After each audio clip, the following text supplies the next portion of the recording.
En junio a José Enrique le salió en la cara una pequeña verruga plana. Se lo dijo a su mujer.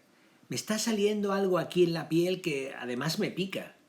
Pues ve al médico. José Enrique no fue. Pensaba que a lo mejor se desharía o se definiría pasando a convertirse en una auténtica verruga o en un grano sebáceo. Pero el verano no fue muy bueno. Después de su 44º cumpleaños decidieron irse con unos amigos a Escocia, pero el viaje fue un desastre. Al principio habían pensado que solo querían huir del calor y que las verdes montañas escocesas crearían un apacible remanso para la lectura. Pero estando allí, a todos, iban 6, les entró una euforia de turismo consumista que consistió en seguir al pie de la letra una guía turística que proponía como imprescindibles 1000 pequeños rincones de obligada visita. Hicieron kilómetros y kilómetros y acabaron agotados y peleados. Pero para José Enrique el viaje supuso una conversación muy seria consigo mismo. Estaba entrando en la edad donde comienza la decrepitud. Realmente de los 33 a los 39 había sentido que podía conquistar el mundo con su ímpetu y su preparación intelectual, pero ahora todo lo que desde la infancia eran pequeños síntomas se estaban convirtiendo en insoportables barreras que empezaban a impedirle, esta palabra le aterraba, hacer una vida normal. 1. Astigmatismo e hipermetropía que le dificultaban jugar al tenis o al pádel. Las gafas le pesaban, sudaba y se pasaba todo el partido tocándose la nariz. 2.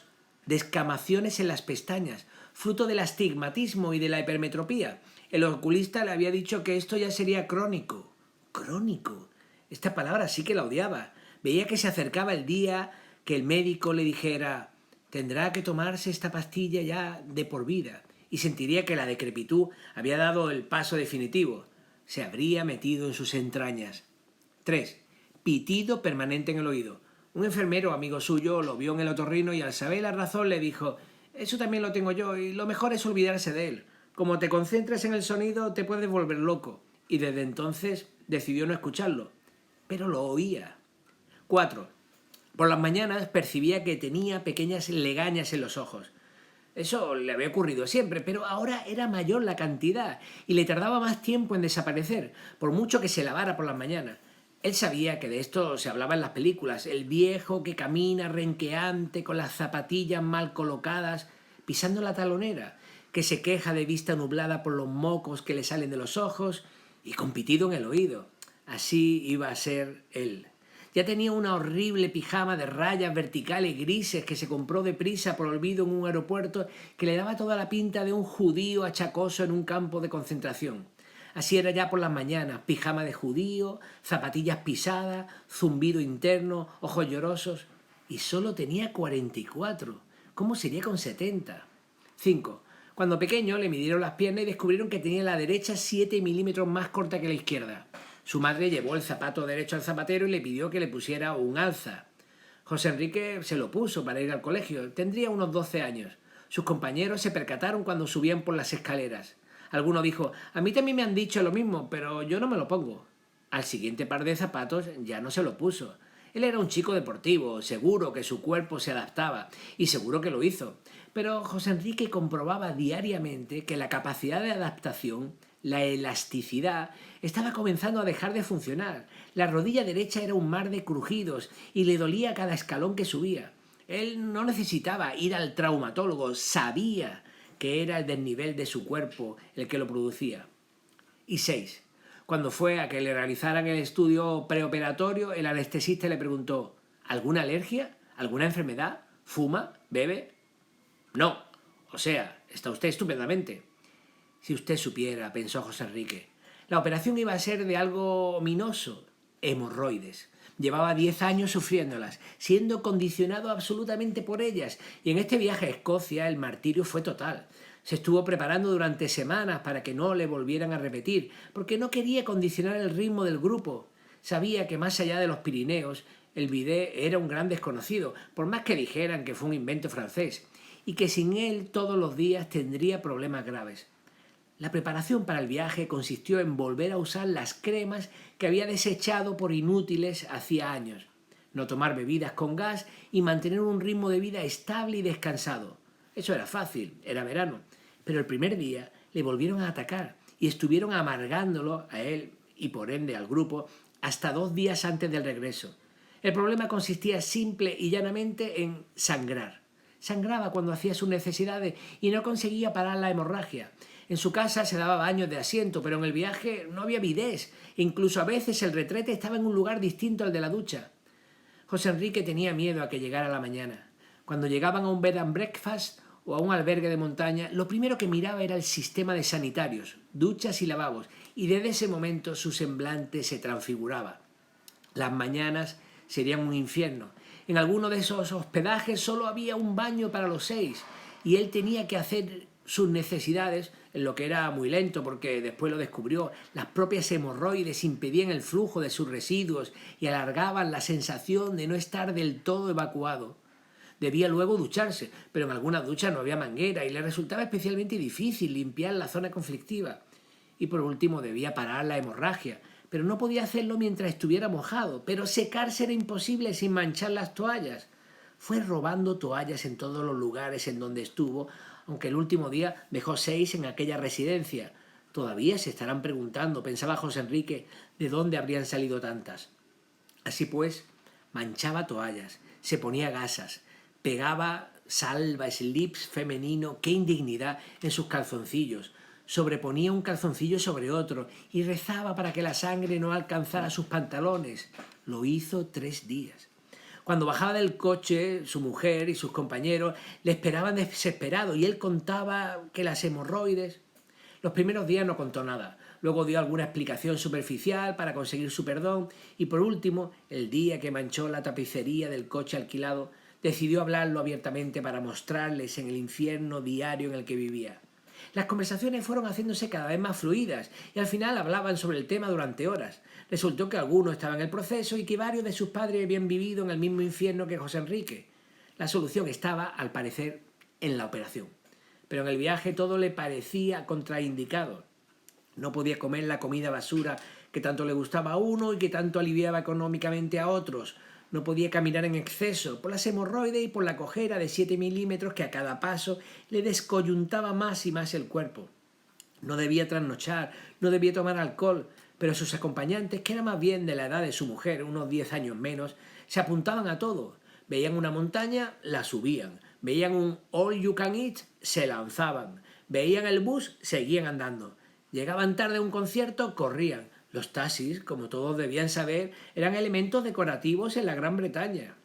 José Enrique tuvo una conversación muy seria consigo mismo y decidió volver a hacer deporte y operarse de hemorroides.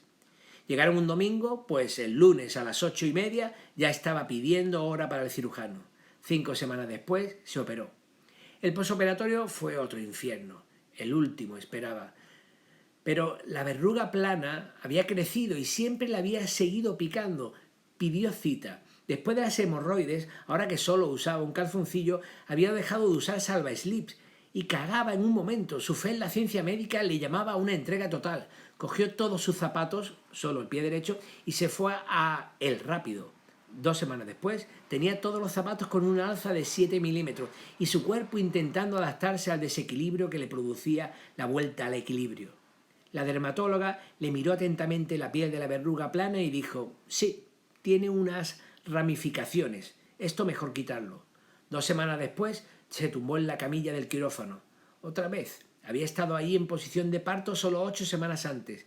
¿Era esto el ritmo normal de la preancianidad a la que se llegaba a los 40 y tantos? Ella hurgó, cortó y cerró. Le puso 7 tirillas tapando el punto y la mandó a la vida. En la receta ponía extirpación de tumor para su posterior análisis. ¿Tumor? Nadie le había hablado antes de la palabra tumor, pero a José Enrique le pareció interesante. Podría decir: me han extirpado un tumor. Y la gente pondría cara de pánico y de pena. Daría mucha pena. La gente cuchichearía: creo que tiene un cáncer. Sí, algo de eso me han dicho. ¿Quién ocupará su plaza? José Enrique no se preocupaba en absoluto. Sabía a ciencia cierta que él era inmortal, infinito, que sería el último de todos en morir, que luego le dirían que era un tumor benigno y él se reiría de todos los que estaban preparando el currículum para presentarse a su plaza. Aunque esa mañana, en medio de su optimismo, le había atravesado una nube de duda y había recordado el relato de Tobias Wolff en el que al recluta Miller, en plena campaña, es llamado porque su madre se ha muerto y él se ríe porque sabe que se han equivocado, porque hay otro Miller en la compañía. Pero al final del relato, sí es su madre la que se ha muerto. ¿Sería su optimismo similar al del soldado? Se veía ya en las sesiones de quimioterapia, vomitando y acostado todo el día esperando que la enfermedad le diera una tregua para vivir unos días prestados. No, pensaba, seguro que es benigno. A la vuelta del viaje decidió hacer deporte para sentirse menos viejo y se apuntó a clases de pádel porque era lo único medio divertido que había en su club y porque era la única manera de conocer a gente que jugara lo mismo y por las mañanas. Su horario de trabajo era de tarde. En octubre, recién operado de hemorroides, comenzó las clases. Iba aún con gasas para taponar la sangre y le resultó incómodo, pero se aguantó. Junto con el profesor, otro hombre y una mujer jugaban con él. El profesor hablaba y ellos obedecían. Casi no había comunicación, pero a la salida de la primera clase José Enrique dijo: ¿Tenéis interés por jugar otro día? Es que yo creía que las clases eran 2 veces por semana.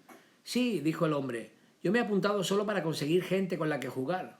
Bueno, dijo la mujer, yo podría avisar a un cuarto jugador. El cuarto jugador era otra mujer. Todos debían andar por la edad de José Enrique y eso le pareció agradable. Estaba un poco harto de ir con gente de una edad más cercana a la de su mujer.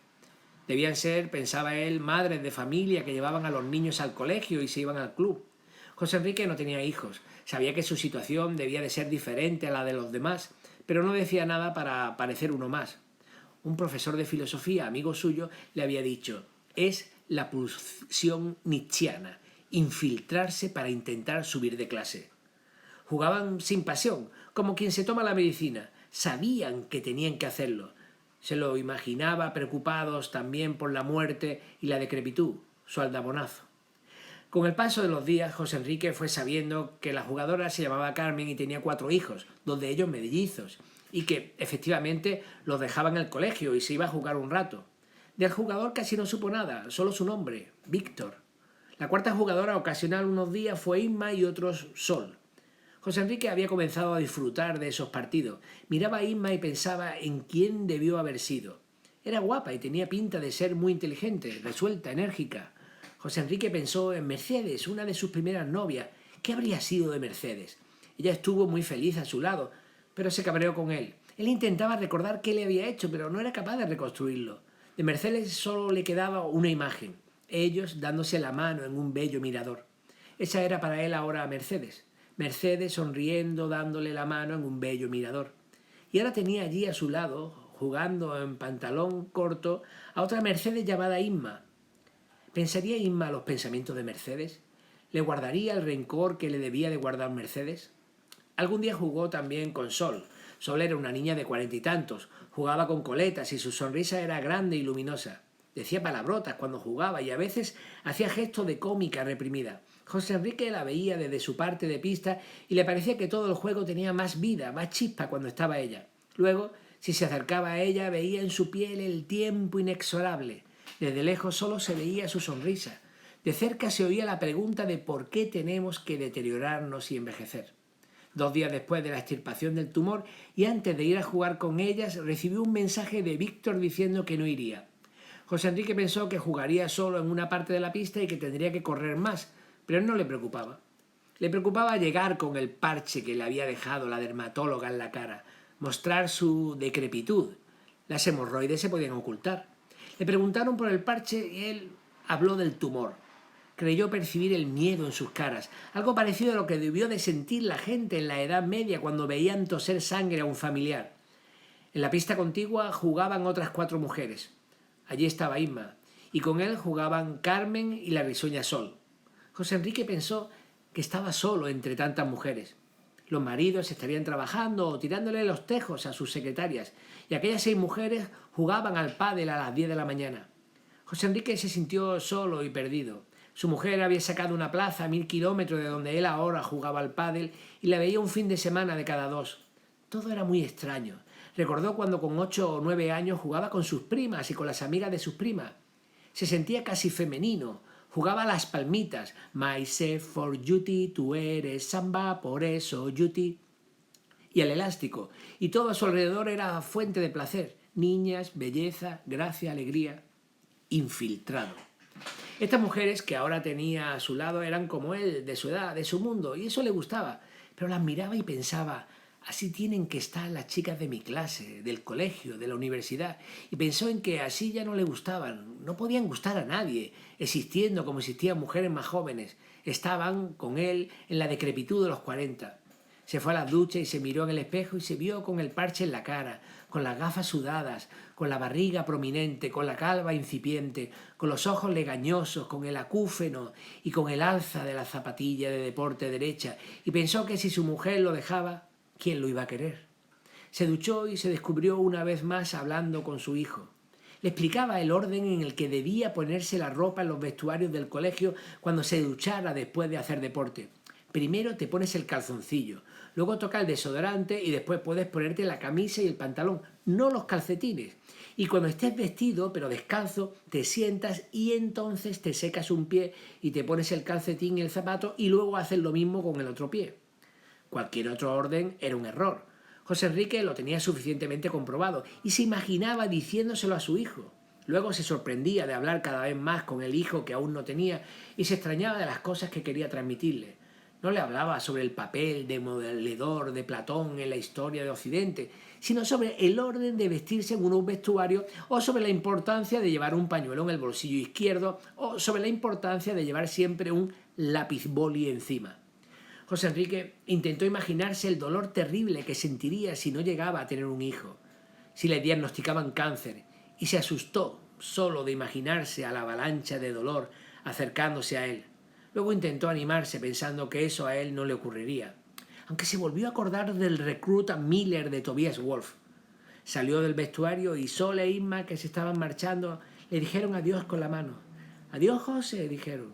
A José Enrique ese gesto le enterneció tanto que estuvo a punto de ponerse a llorar.